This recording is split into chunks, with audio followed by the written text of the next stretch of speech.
This is Chapter 9, Competition and Monopolies, Discussion Number 3, Government Regulation of Mergers.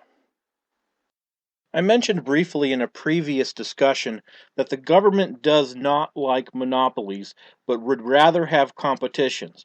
And we've cited the reasons through the last couple chapters of why competition is really encouraged by the government.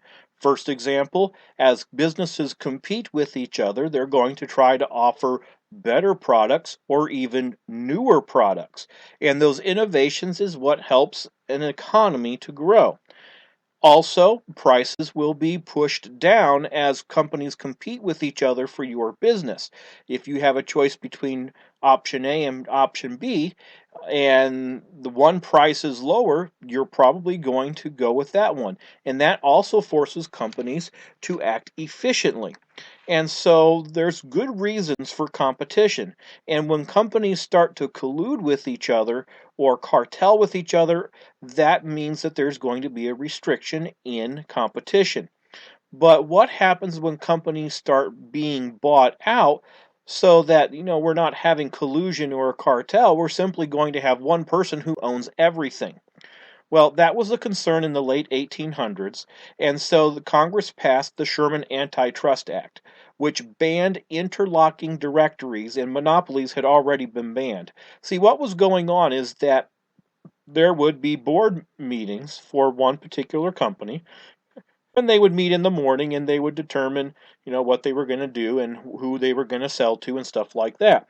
And then the group would go to lunch, and then several of those same people would come back and they'd have a different board meeting in the name of a different company, but still the same people. So the interlocking directory meant that people were just repeating, and instead of being monopoly, every company owned by one person or one group of people, it was now going to be that, well, they're in name, they're separate, but it's all the same people. So getting rid of these interlocking directories was one of the things that the government really wanted to do.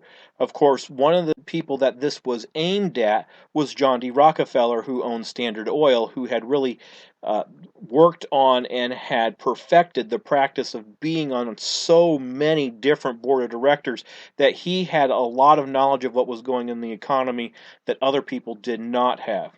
Now, the government regulations, and there have been other antitrust regulations through the time. There's the Kefauver, there was the Clayton Act and stuff like that, and you'll see them. If you read through the book, but I'm not going to worry about them right now.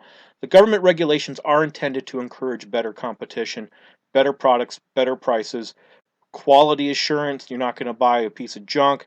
But one thing that the government does do when it believes that the industry itself can survive on its own is that they then turn around and deregulate, which means that they're no longer going to force on the industry particular pricing structures or particular production.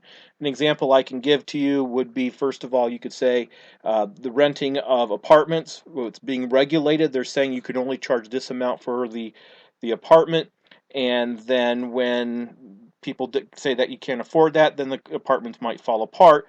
Deregulate would mean that, hey, you can charge any price that you want. Owners might fix it up, be able to charge a higher price, or it may come to the point where apartments are more available or less available depending on supply and demand.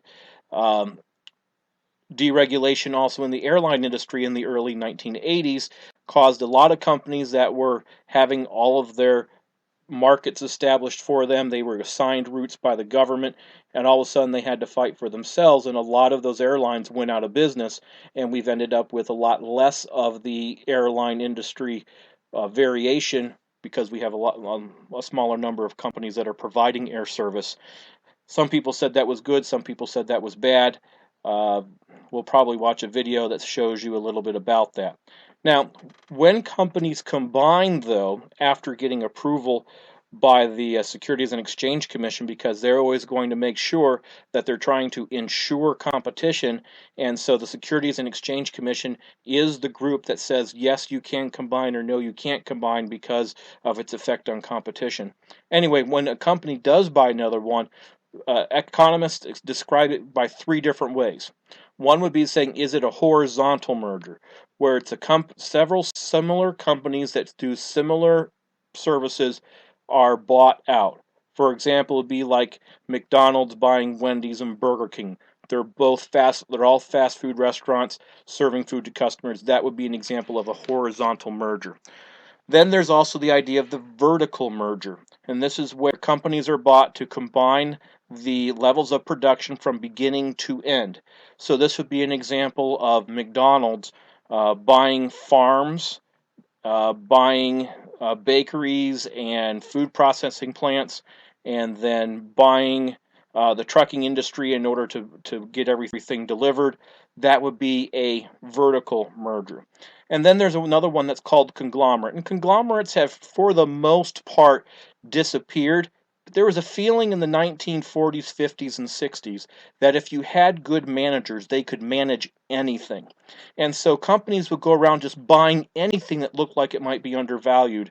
For example, a greeting card company might be purchased by an oil company. What do the two have to do with each other? Nothing. But they all thought, hey, we can make business on this because we have good managers. And conglomerate, I mean, they still happen, but it's kind of going out of the window because most people are realizing that you need to have some interest and some expertise in fields before you just jump headlong into buying different companies. Uh, but there are still conglomerates out there. A lot of household products tend to have lots of different types of things. Procter and Gamble would be a good example. So Unilever also. If you take a look at a lot of the products out there, they are produced by Unilever for household products. So that's an example of a conglomerate merger.